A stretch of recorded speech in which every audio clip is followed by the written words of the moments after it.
नमस्कार, कार्यक्रम सन्दर्भका साथ उपस्थित छु म रूपा घिमिरे। दर्शकवृन्द, आजको सन्दर्भमा हामी पछिल्लो समय देशको अर्थतन्त्रको विषयमा विभिन्न टीका टिप्पणी र मिश्रित प्रतिक्रियाहरू आइराख्दाखेरिमा वास्तवमा अहिलेको मुलुकको आर्थिक अवस्था कस्तो हो त यसै विषयमा आधारित भएर छलफल गर्नेछौँ। यसका लागि आज हामीसँग स्टुडियोमा हुनुहुन्छ राष्ट्रिय योजना आयोगका पूर्व उपाध्यक्ष एवं नेपाल राष्ट्र ब्याङ्कका पूर्व गभर्नर दिपेन्द्र बहादुर छेत्रीज्यू। आउनुहोस् उहाँसँगको कुराकानी सुरु गरौँ। सर्वप्रथम यहाँलाई हार्दिक स्वागत छ। हस्, धन्यवाद। अब अहिले जसरी मुलुकको अर्थतन्त्रलाई लिएर विभिन्न टीका टिप्पणी र जोखिममा रहेको भन्ने जस्ता कुराहरू बाहिरिरहँदा यसलाई यहाँले कसरी मूल्याङ्कन गर्नुभएको छ? यो बजारमा वास्तवमा त्यो ठिकै किसिमले पनि प्रस्तुत भएको छ जस्तो देखिन्छ है। अब जस्तो भनौँ, व्यापार घाटा एकदम चुलिएर गएको छ। एक दिनमा नै 6 अर्ब 50 करोड जस्तो घाटा छ, व्यापारमा मात्रै भनिन्छ दिनको है।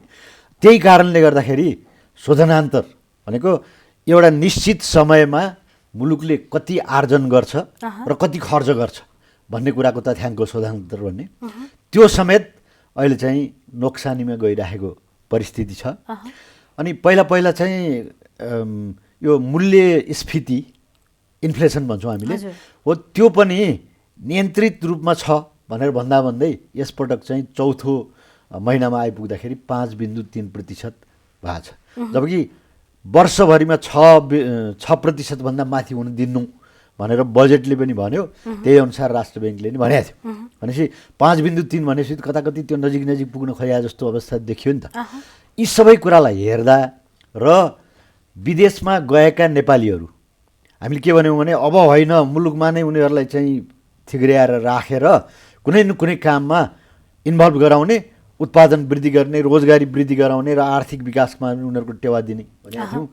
त्यो सङ्ख्या पनि बिस्तारै बढ्न थालेको हुनाले कतै यी सबै भनेका कुराहरू हुन नगएका हुन् कि भन्ने पनि भएको छ। र तत्कालको लागि कुरा गर्नुहुन्छ भनेदेखि त यो मौद्रिक क्षेत्रमा तरलताको अभावले गर्दा ब्याङ्कहरूले लगानी गर्न जति इच्छा गरेका छन् त्यो नसक्ने परिस्थिति आयो पनि भनिएको छ होइन। यी सबै कुराहरू वास्तवमा नकारात्मक रूपमा अगाडि बढिरहेको जस्तो देखिन्छ। तर फेरि राम्रा पाटाहरू पनि यसको नभएको चाहिँ होइन। म तपाईँहरूलाई भनौँ, अब जस्तो भनौँ अहिले मात्रै के भनिएको छ भने 24वटा उद्योगहरूले 300 मेगावाट विद्युत थप हामीले चाहियो भनेर माग गरेका छन् भन्ने भएपछि त आशावादी त हाम्रो रहेछ नि त्यतापट्टि पनि होइन। त्यस्तै सरकारले के भन्छ भने होइन, अहिले त्यस्तो किसिमको अवस्था देखिए तापनि आर्थिक वृद्धि हामीले 7% हुन्छ भनेका थियौँ। त्यो बनाउनको निमित्त 6 महिना बित्या छ, तर पनि हामी दत्तचित्त छौँ भने। तर उसले चाहिँ खास गरेर वर्ल्ड ब्याङ्कले भयो अनि एसियाली विकास ब्याङ्कले साथै त हुँदैन 4.2% भन्दा माथि नै होला भन्ने एडिबीले, र अनि उसले चाहिँ वर्ल्ड ब्याङ्कले चाहिँ 5.3 को हाराहारीमा हुनसक्छ भनेको छ।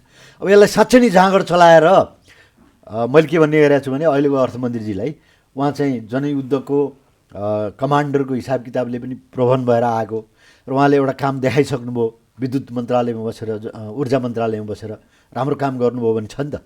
त्यस कारणले तपाईँको हिजोको जनयुद्धताकाको अनुशासन अर्थ मन्त्रालयमा तपाईँका मातहतमा लागू गराइदिन सक्नुभयो भनेदेखि तपाईँले भनेको कुरा पुग्न सक्छ है भन्ने गरेको छु मैले। र उहाँले चाहिँ 7% आर्थिक वृद्धि हामी गरेरै छोड्छौँ भन्नुभएको छ।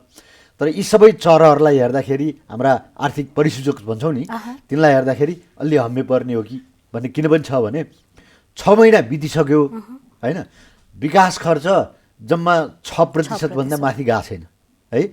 र 3 खर्बभन्दा अलि माथि नै रकम चाहिँ सरकारको ढुकुटीमा बस्यो। अब यतापट्टि बजारमा चाहिँ तरलताको अभाव छ भनेर भनिन्छ। भनेपछि यी सबै कुरालाई हेर्ने हो भनेदेखि निकै ठुलो मेहनत र इमान्दारिता र कर्मचारी तन्त्रलाई चाहिँ विश्वासमा लिएर अगाडि बढ्ने हो भनेदेखि असम्भव छैन। तर पनि त्यो निकै मेहनत गर्नुपर्ने परिस्थिति चाहिँ हो। अब यो सब कुरा हुनुको पछाडि जिम्मेवार चाहिँ को रह्यो त? कुन कुन तत्त्वले जिम्मेवारी बोक्नुपर्ने भयो? यो के भएको छ भन्नुहुन्छ भने ओभरनाइट भन्छौँ नि, एकै रातमा यी सबै कुरा डेभलप भएको हुन् भनेर भनिँदैन है। त्यसो भएको हुनाले हामीलाई अर्थक्वेकले थिलो थिलो पारिरहेको थियो, त्यसबाट हामीले कतिपय कुराहरू हामीले पुरा गऱ्यौँ भनिएको छ। अझै पनि यो स्कुल क्याम्पस भन्नेहरू त केही पनि छोइएकै रहन्छ भन्ने तथ्यहरू आएको छ नि त। अनि त्यसपछि आएपछि कोभिडको कुरा गरियो होइन, संसारलाई नै त्यसले एकदम जोखिममा लिएर गयो। ठुला ठुला इन्डस्ट्रियल कन्ट्रीहरू विश्वलाई नै चाहिँ लिड गर्छौँ भन्ने मुलुकहरू पनि अहिले अमेरिकामा चाहिँ 6.34% चाहिँ मूल्य वृद्धि भयो भन्छन्, जबकि त्यस्तो मुलुकहरूमा 2% भन्दा माथि गयो भनेदेखि ल खत्तम भएछ है भनेर सोच्ने हो। बेलायतमा 5.3% मूल्य वृद्धि भयो भनेका छन्। भनेपछि यो फिचर त अन्त पनि रहेछ, त्यसले पनि हामीलाई प्रभाव पार्यो होइन। उद्योग धन्दाहरू काम गर्न सक्ने अवस्थामा गएनन् भनेर भनिएको थियो। तर राष्ट्र ब्याङ्कको पछिल्लो चाहिँ अध्ययनले के भन्यो भने अब यो लयमा फर्किराखेका छन् है भन्ने कुरा एकातिर, र अर्कोतिर के भयो भने ब्याङ्किङ क्षेत्रमा लगानी गर्नको निमित्त पैसै पुगेन जे भनिएको छ नि, राष्ट्र ब्याङ्कले गरेको अध्ययनले उद्योग धन्दाहरू व्यवसायहरू लयमा फर्के भन्नु र ब्याङ्कमा चाहिँ लगानी गर्नको लागि पैसा पुगेन भन्नु त सकारात्मक किसिमको पाटो हो नि त। यस किसिमले अगाडि बढिराखेको पनि अवस्था छ।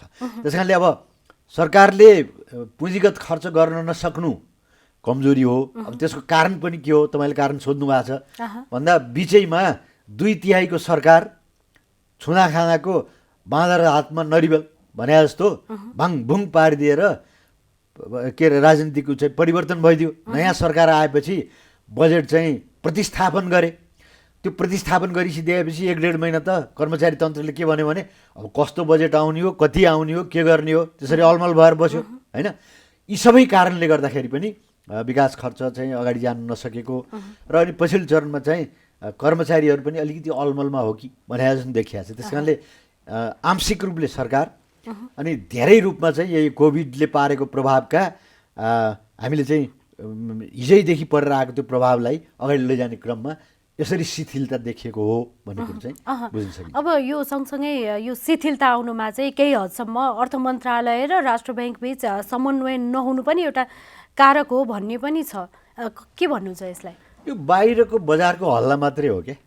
किन हो भन्नुहुन्छ भने नि जस्तो हो यो इम्पोर्ट गर्ने कतिपय लग्जुरियस वस्तुहरू लाई रोक लाउनु पर्यो है, नत्र हाम्रो विदेशी सञ्चिति एकदम घटेर गएको छ। 2 खर्ब जस्तो यो 3-4-5-6 महिनामा चाहिँ घटेर गएको हुनाले यही प्रवृत्ति रह्यो भने हामीलाई गाह्रो पर्छ भन्ने भयो होइन।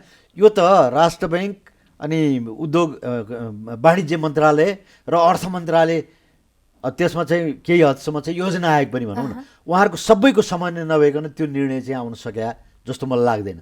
अब हामीले बाहिर बसेर के अनुमान गरिदियौँ भने यो अर्थमन्त्री एउटा ब्याकग्राउन्डको अनि गभर्नर चाहिँ एउटा ब्याकग्राउन्डको, योजना आयोगका उपाध्यक्ष चाहिँ एउटा ब्याकग्राउन्डको भन्ने किसिमले अनुमान गरिया हो। उहाँहरूको बिचमा साझा भनेको कुरा त के हो भन्दाखेरि मुलुक त साझा हो नि, जनता त साझा हुन् नि। त्यसो भएको हुनाले उनीहरूको प्रतिकूल हुने गरेर उहाँहरू कहिले पनि जान सक्नुहुन्छ भन्ने कुरो अनुमान मैले गर्न सक्दिनँ। अब केही हदसम्ममा राष्ट्र ब्याङ्कले पनि जुन किसिमको कडाई आफ्नो नीतिहरूमा यो अवस्था आउँछ भन्ने पूर्वानुमान गरेर पहिले नै केही कदम चाल्न पर्थ्यो, अलिकति ढिलाइ गर्यो भन्ने पनि छ, के भन्नुहुन्छ?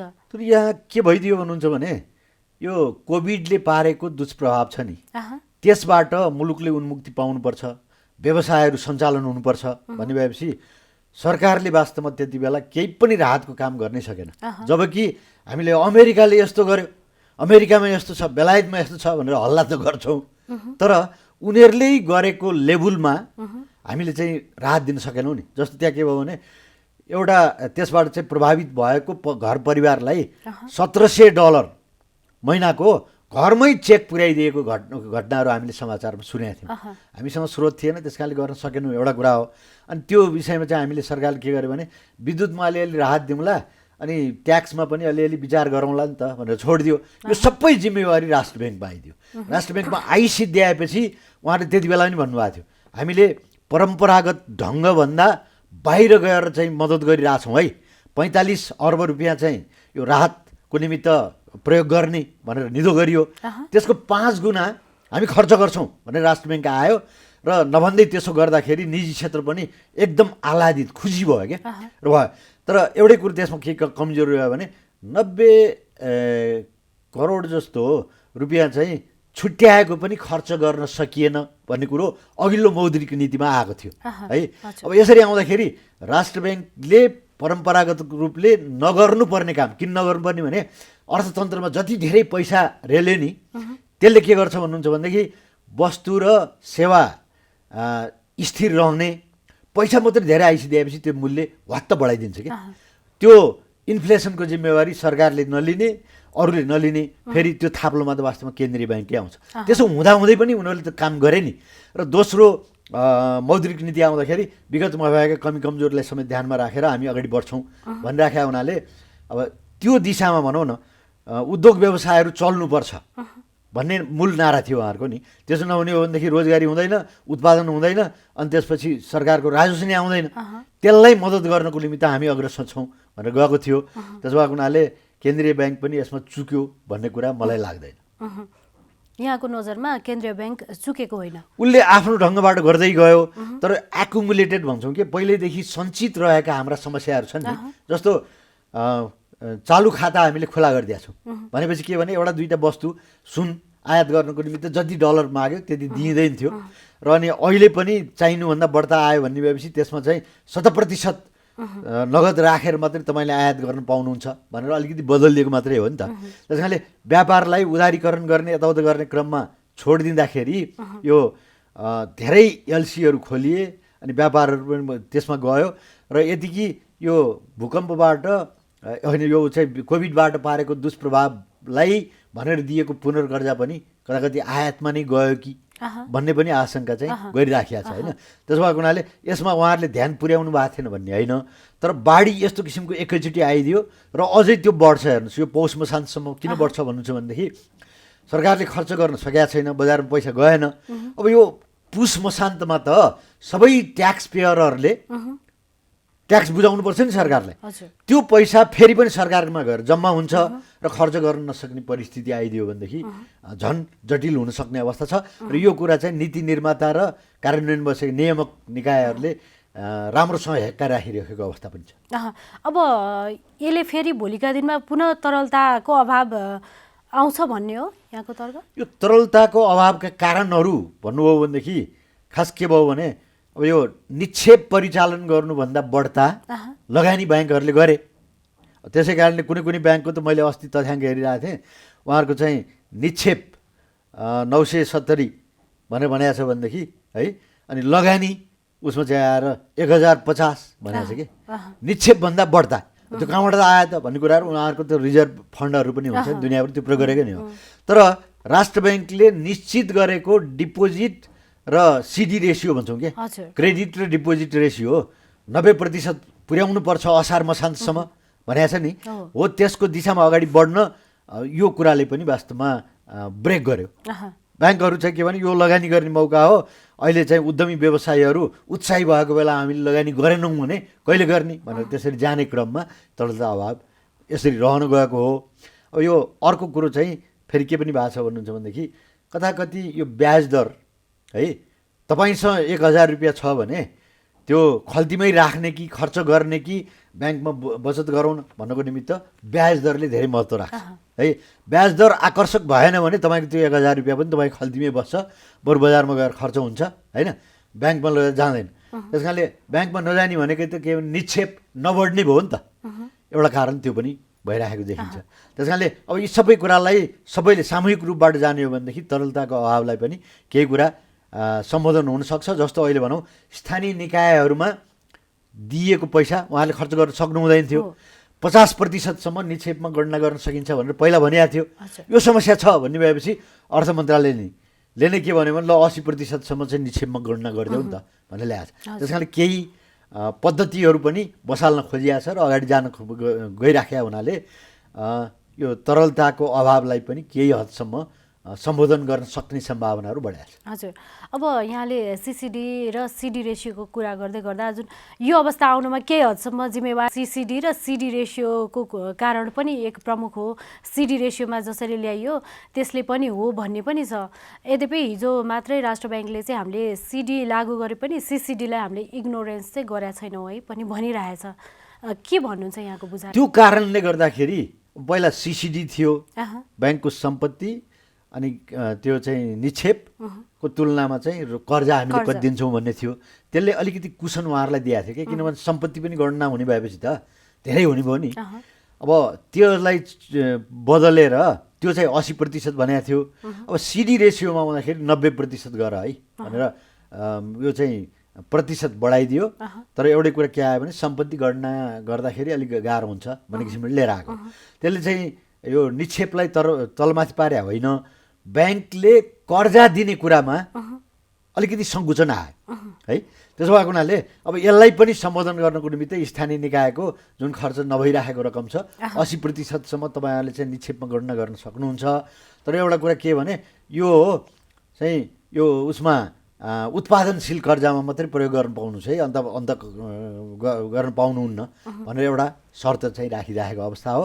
त्यसो भएको हुनाले अब यो तरलताको अभावलाई पनि केन्द्रीय ब्याङ्क पनि सरकार पनि त्यतिकै चिन्तित रहेको कुराहरू छ। अब ब्याङ्कहरूले प्रतिस्पर्धा गरेर अहिले नै लगानी गर्ने मौका हो है भनिदिनु भयो भने यो के हुन्छ भने यो प्रतिस्पर्धा स्वस्थ नहुनु पनि सक्ने हुन्छ। त्यतापट्टि ब्याङ्कहरूले पनि हेक्का राखिदिए भने यो तरलताको अभाव पनि धेरै लामो समयसम्म नरहन सक्ने सम्भावनाहरूको कल्पना गर्न सकिन्छ। अब भलै विदेशी मुद्रा सञ्चिति र विप्रेषण जस्ता केही सूचकहरू नकारात्मक रहे तापनि अब निक्षेपमा केही यो पुस लागे पछाडि निक्षेपमा भएको वृद्धि र वैदेशिक लगानीमा भएको वृद्धि जस्ता कुराहरूलाई लिएर अर्थतन्त्र अब पुनरुत्थानको अवस्थामा गएको भन्ने पनि राष्ट्र ब्याङ्कको दाबी छ। त्यो हो, हामीले त्यसलाई मान्न सक्छौँ? यो वैदेशिक लगानी चाहिँ बढेको छ भन्ने कुरो यथार्थ हो होइन। तर पनि एउटा दुईवटा परिसूचकहरू जुन चाहिँ भनियो नि, व्यापारमा एकदम दिनमै 6 अर्ब 50 करोडको चाहिँ घाटा दिनको कुरा गरिराखेको छ नि त। यही प्रवृत्ति रहिरहने हो भने त गाह्रो छ नि। मैले चाहिँ धेरै ठाउँमा चाहिँ उदाहरण दिने गरेको छु। सुन झन्डै झन्डै 13-14 अर्ब बराबरको चाहिँ आयात गरियो, चाँदी 11 अर्ब बराबरको गरियो 4 महिनामा भनिएको छ कि। त्यो सबै सुन चाहिँ औद्योगिक उत्पादनमा उसमा चाहिँ प्रयोग गरिने भएदेखि ठिकै हो भन्नुहुन्थ्यो। अनि त्यति उपभोग गर्ने चाहिँ जनताहरूको आर्थिक स्तर बढ्या छ भन्ने पनि हो है। दिनमा 20 किलोको दरले चाहिँ सुन हामीले दिने गर्छौँ निजी क्षेत्रलाई नि व्यापार गर्नको निमित्त। त्यो हिसाबले हेर्दा 73 सालदेखि हामीले 20 केजीको दरले दिनमा दिने गरेका रहेछौँ। र त्यो सबै हाम्रै अर्थतन्त्रमा मात्रै प्रयोग भइदिने भएदेखि त अहिले त हाम्रो ढोका नै वास्तव पनि सुनको हुन्थ्यो कि चाँदीको हुन्थ्यो कि भनेर भन्नुपर्ने अवस्था रहेछ क्या। त्यस कारणले यो त्यति रोजगारी केहीलाई दिए होला, राजस्व पनि अलिअलि दिएको होला, तर यसले चाहिँ हाम्रो विदेशी मुद्रा एकदम कडा मेहनत गरेर रेमिटेन्सबाट आएको विदेशी मुद्रा भनौँ, टुरिज्मबाट प्राप्त गरेको भनौँ होइन, अनि विदेशी ऋणबाट आएको यो त हार्ड अर्न हो नि। यो चाहिँ त्यस्तोमा चाहिँ खर्च भइराख्दाखेरि अलिक गलत भयो कि भन्ने महसुस चाहिँ अहिले केन्द्रीय ब्याङ्कले पनि सरकारले पनि गरे हुनाले त्यसलाई चाहिँ अब 100% जति आयात गर्ने हो त्यति नै तपाईँहरूले चाहिँ पैसा जम्मा गरेपछि मात्रै एलसी खोल्ने व्यवस्था हुन्छ, नत्र हुँदैन भनेर आएको कारण चाहिँ त्यो हो। त्यसो भएको हुनाले यो संयुक्त प्रयासको माध्यमबाट अगाडि जाँदाखेरि समस्याहरू समाधान हुँदैनन् भन्ने पनि होइन। तर हामी आफै आफ्नो आफ्नो ढङ्गबाट जान थाल्यौँ भने कहाँनिर के कमजोरी छ त्यो केन्द्रीय ब्याङ्कले सच्याउने हो कि सरकारले सच्याउने हो भन्ने विषयमा जान चाहेनौँ भने समस्या चाहिँ जटिल हुनसक्छ। अब भोलिका दिनमा यी कुराहरूलाई सच्याएर अब सन्तुलनमा ल्याउँदै अगाडि बढ्नको लागि राष्ट्र ब्याङ्क, अर्थ मन्त्रालय र अन्य वित्तीय सङ्घ संस्थाबीच कस्तो किसिमले चाहिँ कुन किसिमको तयारी भएर अगाडि बढ्दाखेरिमा भोलिको दिनमा चाहिँ सहज होला? यो तत्काल नै गर्नुपर्ने त कुरो के हो भने राजस्व उठ्या छ उद्देश्य अनुसार नै, तर खर्च भइदिएन। त्यो खर्च नहुनुको कारण पनि के हो त भन्यो भनेदेखि मलाई त के लाग्छ भन्नुहुन्छ भने त्यो बिचैमा सरकार परिवर्तन भयो, बजेट पनि आउनलाई 3-4 महिना, सब्स्टिट्युट गर्नलाई पनि 4औँ 5औँ महिना तिर आएपछि सबै भयो र त्यो अनुसार स्पिडिली जान सकेन र त्यसैभित्र पनि के रहेछ भन्नुहुन्छ भनेदेखि फेरि यो अर्थ मन्त्रालयसँग कतिपय बजेटका कुराहरू प्रयोग गर्नको निमित्त स्वीकृति लिइराख्नुपर्ने, जबकि यसलाई चाहिँ हटाउनको निमित्त पहिले के थियो भन्नुहुन्छ भने परियोजना कुनै छ भने योजना आयोगबाट स्वीकृति लिनु पर्थ्यो। यसले चाहिँ समय लियो, त्यस कारणले चाहिँ अब बजेट चाहिँ मा भाषण गर्न साथै कुन परियोजनाको लागि भन्यो त्यो चाहिँ सिधै अब परियोजनामा जान्छ भनेर छोटो बाटो पनि लिएको थियो होइन। यस्ता किसिमका हडलहरू पनि छन् भन्ने अलिअलि आइरहेको छ होइन। त्यस्ता कुराहरू छन् भनेदेखि सम्बन्धित निकायले छिटो छरितो गरेर गरिदिने र अनि अनुगमन पनि त्यसै जाने। अब एकातिर त हामीले के भनेका छौँ भने विकास खर्च भएन त्यो लौ त गर भनेर चाहिँ एकदिन छोडिदियो भनेदेखि त्यसको सदुपयोगता कुरो गर्नुपर्ने भयो नि त। महालेखाको प्रतिवेदनले के भनेको छ भन्नुहुन्छ भनेदेखि अहिलेसम्म एकुमुलेटेड वास्तवमा यो बेरुजु भनेको 6 खर्बभन्दा बढ्ता छ भनिन्छ। यसो हेर्नुहोस् त 6 खर्ब भने त हाम्रो बजेटको झन्डै आधा हो होइन। यस्तो पनि छ नि त। त्यसो भएको हुनाले के अरे खर्च गर्नको लागि हतारिने मात्रै होइन, त्यसको सदुपयोग हुन्छ र हरेक रुपियाँले उच्चतम प्रतिफल दिन्छ भन्ने सुनिश्चितता पनि हुनु पर्यो र मोनिटरिङ गरेर त्यसको रिजल्ट पनि बाहिर आउन सक्यो भनेदेखि हामी सबै सजग हुन्छौँ र होस्टेमा हैँसे गरेर विकास निर्माणको निमित्त हामी सबै अगाडि बढ्न सक्ने वातावरण बन्छ भन्ने विश्वास लिन सकिन्छ। अब अहिले पछिल्लो समय डिजिटलाइजेसन, यो मुद्रा बजारलाई चाहिँ डिजिटलाइजेसन प्रति आकर्षण बढेको छ, डिजिटलाइज्ड हुँदै गएको छ। अब अझै पनि तर कति मुद्राहरू चाहिँ छन् छरिएर बसेका छन्, तिनीहरूलाई प्रणालीमा ल्याउन सकेका छैन, ब्याङ्किङ च्यानलसम्म ल्याउन सकिएको छैन। त्यो च्यानलमा ल्याउनलाई के कस्ता प्रयास भएदेखि ल्याउन सकिएला भन्ने लाग्छ? यो परिवर्तन एकैचोटि त हुँदैन र हामी चाहिँ खास गरी यो कोभिडको प्रभावले गर्दाखेरि आफूसँग भएको खल्तीमा भएको पैसा पनि निकालिदिँदाखेरि पसलेले लिन इन्कार गरे जस्तो त्यहाँ राखिदिनुहोस् भन्ने सङ्कलन भइसकेपछि त्यसलाई चाहिँ उहरू एन्टिबायोटिक कुराहरू चाहिँ छरेर यताउता गरेर होइन सेनिटाइज गरेर अनि बल्ल लैजाने यस्ता कुरा पनि देख्यौँ नि त। त्यसले एउटा अनुकूलता के ल्यायो भने अब डिजिटलाइजबाट व्यवहार गर्ने हो भनेदेखि सुरक्षित पनि हुँदो रहेछ र खुद्राको विषयमा पनि वास्तवमा समाधान हुँदो रहेछ भन्ने आउँदो रहेछ। म पोखरामा बस्दाखेरि एउटा हस्पिटलमा गएको औषधि किने गरेको चाहिँ 4 रुपियाँ खुद्रा दिनुपर्ने, तर उनले त एउटा चक्लेट दिए कि एउटा चक्लेट मामुलीलाई त्यो 25 पैसा 50 पैसा कति पर्ने हो त्यो खुद्रा फिर्ता दिनुपर्ने कुरालाई लिएर उहाँले चाहिँ 4 रुपियाँ लिइदिनु भयो भने अब खुद्रा नभएको कारणले रहेछ नि त। तर डिजिटलाइज पुरा रूपमा गइदिएको भए मेरो 4 रुपियाँ नोक्सान हुँदैन थियो, त्यताबाट हेर्नुपर्ने अवस्थाहरू आउने भयो। त्यसले यसले प्रोत्साहन दिएको छ। तर त्यही लेभलमा अब कस्तो भएको छ भन्नुहुन्छ भने विद्युतको आपूर्ति अहिले पनि रेगुलर हुन सकेको छैन। आज बिहानै मात्रै यतापट्टि हिँड्नको लागि आइरन गर्नु पर्यो लास्ट मिनटमा भने त बत्ती रहन्छ। अनि मैले कुलमानजीलाई सम्झेँ है, अब कुलमानजीको पनि बिचरा केही नलाग्ने होला, कति ठाउँ हेर्ने हो होइन, सिस्टमिक एरर पनि हुन सक्छन्। यद्यपि म्याक्सिमम प्रयास चाहिँ त्यहाँ भइराखेकै छ त्यो आफ्नो ठाउँमा र डिजिटलाइजेसनको निमित्त हामी प्रविधि मैत्री जनताहरूलाई पनि बनाउन सक्नु पर्यो होइन, त्यसमा विश्वास पनि दिलाउन सक्नुपर्ने भयो। यो चाहिँ क्रमिक रूपले केन्द्रीय ब्याङ्कले गरेका छ र आज त पेमेन्ट गेटवे पनि हामीले सुरु गऱ्यौँ भनेर आएको छ नि। अब आशावादिता यसले पनि जगाउँछ भन्ने कुरो मान्नुपर्ने हुन्छ। हजुर, अब हामी करिब कार्यक्रमको अन्तिममा छौँ। अब अन्तिममा हामीले हरेक किसिमको व्यवस्था अनुभव गर्दै आइरहेछौँ, परिवर्तनको पनि हामी साक्षी हौँ। तर पनि आम नागरिकले, आम सर्वसाधारणले अनुभूत गर्ने गरी आर्थिक विकास भएको चाहिँ अझै पनि पाउन सकेका छैन। यसको कारक तत्त्व के होला, किन होला? पहिलो कुरो मैले के भन्छु भने हाम्रो अपेक्षा चाहिँ चाहिने भन्दा बढ्ता उरालिया छ क्या एउटा नि है। अब नेताजीहरूले भाषण गर्ने बेलामा ल जानुहोस् हामीले यस्तो प्रोग्राम गरेका छौँ, तपाईँहरू ब्याङ्कमा जानासाथ तपाईँलाई स्वागत गरेर ऋण दिएर पठाइदिइहाल्छन्, अनि काम गर्नुहोस्, उद्योग धन्दा गर्नुहोस्, यात्रा गर्नुहोस् भनिन्छ। अब त्यो महिला उद्यम कर्जा भनेको छ, युवा स्वरोजगार भनेको छ होइन, दुनियाँभर छन् नि। सैद्धान्तिक रूपले हामीले चर्को कुरा गरिदियौँ, त्यही कुरा होला भनेर हामी जान्छौँ, तर त्यस अनुसारको चाहिँ प्राप्त गर्न सक्ने परिस्थिति आएको छैन। त्यस कारणले आकाङ्क्षा हाम्रो उर्लिएर गएको, त्यस अनुसारको सब्सट्यान्स गर्नको निमित्त हामीसँग ऊ नरहेको भनौँ त डेलिभरी भनौँ न नभएको कारणले पनि यो ग्यापको कारणले त्यस्तो भएको छ। होइन भने प्रगति नभएको चाहिँ होइन। हेर्नुहोस्, तपाईँ पोखरा जानुभयो भनेदेखि 6 घन्टामा अब बिचमा चाहिँ तलमाथि केही परेन्छ भने 6 घन्टामा चाहिँ सडकबाट अनि जहाजबाट कुरा अफोर्ड गर्न सक्नुहुँदो रहेछ भने त 2-3टा जहाजहरूलाई त अहिले त भ्याइ नभ्याइ भइरहेछ कि 1 घन्टामा त काठमाडौँ आउन सक्नुहुन्छ नि त। यो पनि त वास्तव परिवर्तनको एउटा उपलब्धि हो नि, होइन? यस्ता कुराहरू छन्। अनि यसो विचार गर्छु मैले, अहिले यो थोत्रा कपडाहरू यसो त्यसो बटुलेर कहीँ प्रयोग गरौँ त भन्ने अवस्थाहरू छैन। चीनबाट आयात गरेको कपडाहरू पर्याप्त मात्रामा, जुत्ता पर्याप्त मात्रामा भयो हुनाले अहिले जडौरी लाउने अवस्थाहरू चाहिँ छैनन् कि। यो पनि प्रगतिको एउटा सूचकको रूपमा चाहिँ हामी लिनुपर्ने हुन्छ। तर हामीसँग असन्तुष्टि बढ्ता भएको मात्रै हो।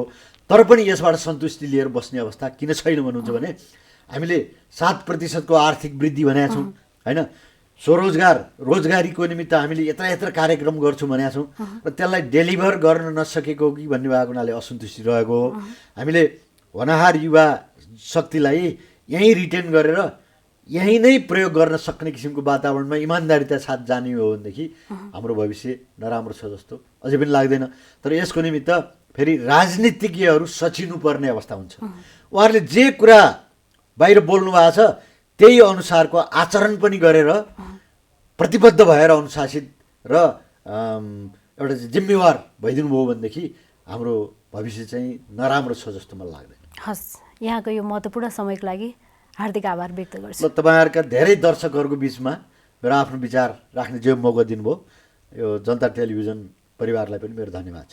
हस्, दर्शकवृन्द, आज हामीले मुलुकको अर्थतन्त्रबारे विभिन्न बहस, चर्चा र जोखिममा गइरहेको भन्ने जस्ता कुराहरू बाहिरिरहँदा खासमा अहिलेको वर्तमान मुलुकको अर्थतन्त्रको कुन अवस्था हो भन्ने विषयमा आधारित भएर कुराकानी गऱ्यौँ। हामीसँग हुनुहुन्थ्यो राष्ट्रिय योजना आयोगका पूर्व उपाध्यक्ष एवं नेपाल राष्ट्र ब्याङ्कका पूर्व गभर्नर दिपेन्द्र बहादुर छेत्रीज्यू। अर्को साता फरक प्रसङ्ग र प्रस्तुतिका साथ पुनः उपस्थित हुनेछु। त्यतिन्जेलसम्मलाई बिदा दिनुहोस्। नमस्ते।